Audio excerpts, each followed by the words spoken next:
Donning or putting your PPE.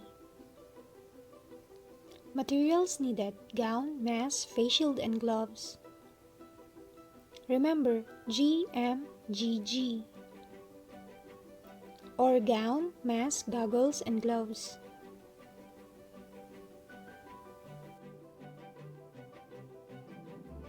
Let's start donning our PPE with hand hygiene.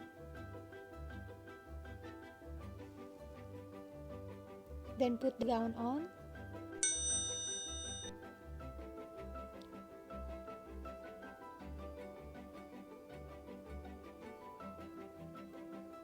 Tie it first at the top before the lower.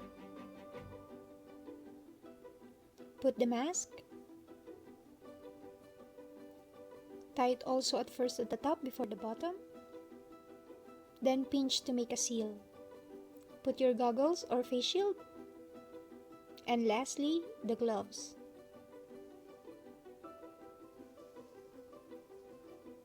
And this is how we don our PPE. Doffing or removing the PPE. Remember, GGGM, or gloves, goggles, gown, mask. Remove the gloves, not touching the clean part of your hand.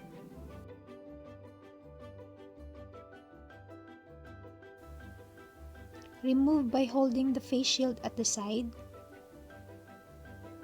Then hand hygiene. Unfasten the tie at the lower and top. Be careful not to touch the contaminated part as you pull it away to your body. With your clean hand, grab the inside part and pull it away from you and roll it. The back of the mask is clean. Remove the tie but do not break it. Start from lower to upper. Lastly, do hand hygiene. And this is how we doff our PPE.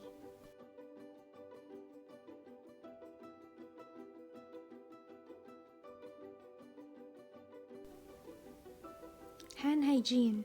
It includes hand washing and hand rubbing. Hand hygiene is the most important measure to avoid the transmission of harmful germs and to prevent healthcare-associated infection. There are 5 moments you must and always do hand hygiene. To remember, there are 2 before and 3 after. Before touching a patient, after touching the patient, before any clean or sterile procedure, after a procedure or bodily fluid exposure risk, after touching the patient's surrounding.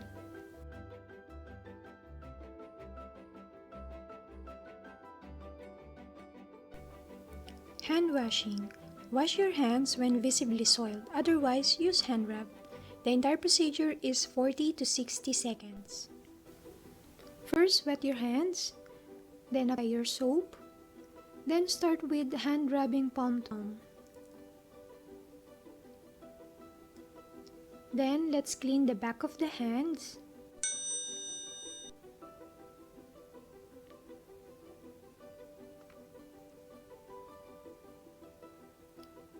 Then doing the palm-to-palm interface. Then back of the fingers to the opposing palm. Now let's clean the thumb by doing rotational rubbing. Then the tip of the fingers. Then rinse your hands with water.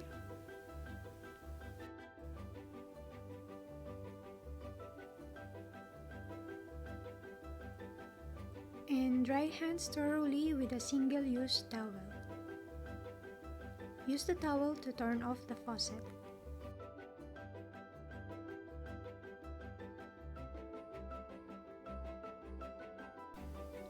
Hand rub or hand rubbing is done when not visibly soiled, otherwise use hand washing.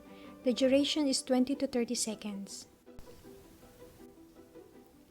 Start by applying the sanitizer.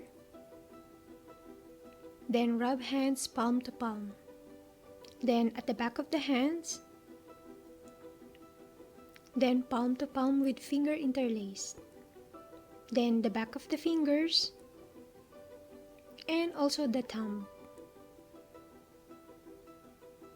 Then the tip of the fingers.